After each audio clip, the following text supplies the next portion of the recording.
We're going to take a look at Google Forms today because it's had a significant update recently that allows it to handle automatic grading of quizzes and tests without any third-party plugins. So it's just, it's built into the system. It's really handy and powerful. So we're going to take a look at that today.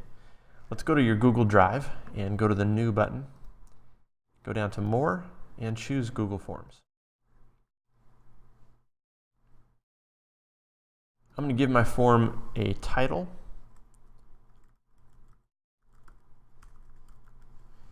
And the title of the quiz is different than the file name that shows up in your drive. So if you don't put a name up here in the top left corner, then it'll be called untitled form in your drive, and that's kind of confusing.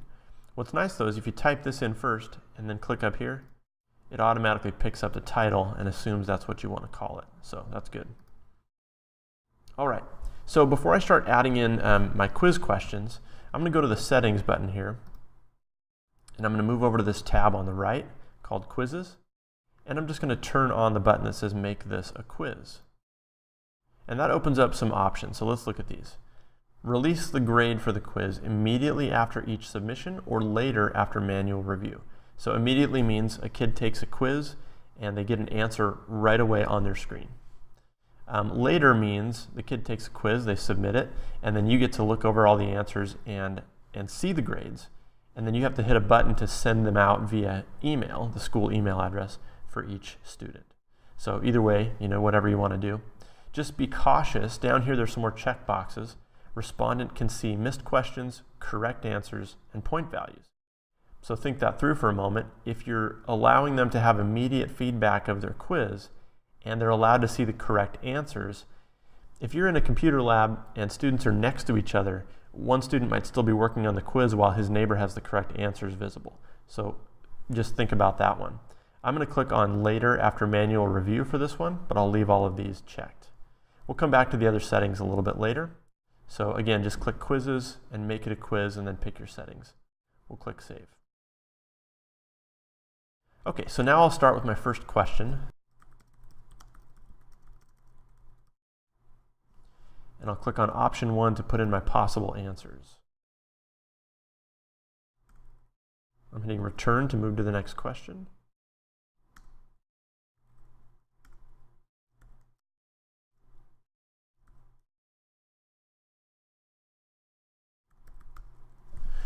Okay, so that's good. The question's all set up.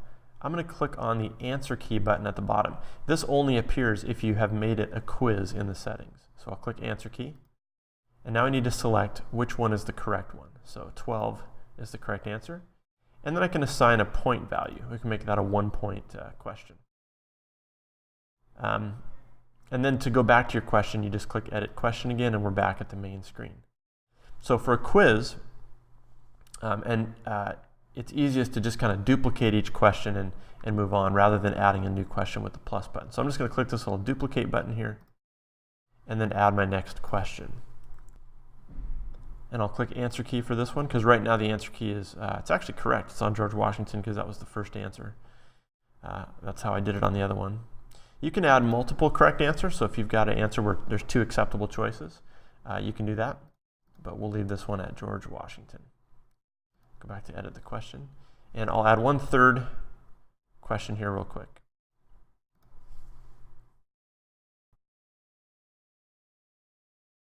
Click on the answer key, and I want to make this one 48 is the correct answer. Okay, so the quiz is finished. I've got 3 questions on my quiz. I've got the answer key all set up. There's a couple other options to take a look at. So if I go up here to the answer key on this one, notice there's a button called Add Answer Feedback. So if I click that, I have the option of giving them a little notice when they get it wrong or when they get it right. So for incorrect answers, I could put, you got it wrong with an exclamation point, sort of rub it in their face a little bit. That's probably not good. And then on correct answers, great job. There's also a link down here, so if you wanted to, let's say they got an answer wrong, you could put in a web link to an internet article that you covered in class where the answer should have been found. And so just to show them this is where we covered this. CNN.com. Answer is in this article. And then click Add, and that button shows up. So you'll see that down here that if they choose a wrong answer, it will say you got it wrong, and there's a little button they can click to go to the article to find the right answer. All right, so a couple other settings we should talk about with any form that you're going to send out to students. We go to our settings, and we'll go to the General tab. And so this requires a Stanwood Camino login. That's good. You do want to collect email addresses. If it's a quiz, I would limit it to one response, so they're not allowed to retake the quiz. And response receipts, that would be an email that contains all of the answers that they chose to answer. That's not giving them the correct answers. That's just, here's what you entered. And so you only have the choice of either always or if they request it, or you can turn that off. Either way is fine. Down here, you have the choice to let them edit after they submit. For a quiz, that's probably not a good idea. And see a summary, charts, and text responses. That shows them how the other students answered. So for a quiz or test, not a good idea. For a survey in class, that's a great idea. But let's leave it off for this one. We'll move over to presentation. You can choose to show a progress bar if you want to. You can shuffle the question order. And so that means that the first question is different than question 3 for each kid, so it's just kind of randomized. So I'll leave that one on and I'll click Save. One other thing you can do here, if you go to your questions, I'm going to click on Edit Question and go to this menu here. You can shuffle the option order, and so that shuffles the answer order. So for one kid, it might be 13, 14, I doesn't know, 12. Just mixes up the answers within each question. The previous setting we were looking at is for the question order. So this might be the last question, this might be the first question. So shuffle question, shuffle option order. I'll do that for all of them. That will not interfere with your correct answer choices. It knows which one is the correct answer. Okay, so my quiz is ready to go. I want to send this to students. How do I do that?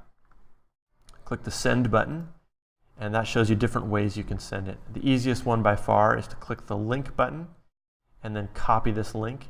If you're using like Google Classroom, it's easy. You can just post it to the classroom. Students can click on it and go there. That is a long address to have someone type in. There's going to be all kinds of mistakes. You can shorten it, but that's really hard to get students to type that in correctly.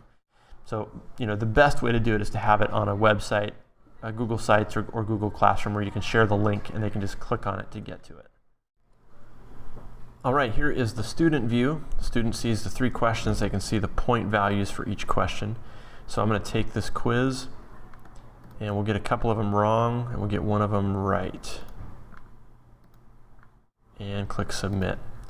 And so because of the options I set up earlier, the student does not see their results right away, and the teacher has to review the results and then send them out. Okay, back in the teacher view here of my form, I can see that there are now 3 responses. And so if I click on that, I can see some nice charts and graphs of how the class did. I can also look at individual results here. And so I can see the first student that took this. I can see which one they got wrong, which one they got right. And I can jump through to all my students who took the quiz. And you can use these arrows to jump between the different results. Okay, there's an option to print the responses. When you're done with the quiz and you don't want anybody else to be able to take it, you can turn off the quiz. And anyone that goes to that link, it'll just say, sorry, this quiz is not accepting responses right now. So that's kind of how you disable it. If I want to see all my results in a spreadsheet, I'm going to click this green button right there that says Create Spreadsheet. And this is the best option. It creates a brand new spreadsheet in the same folder in your drive where the quiz is located. It'll have the same name as your quiz, but it'll have responses in parentheses. So I'll click Create, and that will open up in Google Sheets. And now I can see the time and date stamp, each student's email address, the score that they got for the quiz, what their answers were for the 3 quiz questions. And so, right here with this and this, now you can put in grades into Skyward and you're all set. Okay, so if I want to send out the results to the students, responses, summary, and then there's release scores. So if I click that, I can put a message out to them. Great job, we will review on Monday. And every student would get that message. And then I can choose to uncheck certain names if I didn't want to email their scores to them. But send emails and release, and that sends out the scores. So just to see what that would look like for a student if they go and check their school email, here is what the response looks like for the student. Your score has been released. Here's my comment. Great job. We'll review on Monday. I got 3 out of 3. I click the view button, and that shows my answers and whether or not they were correct. Okay, so that is the new Google Forms update. It's fantastic. Hope that is helpful.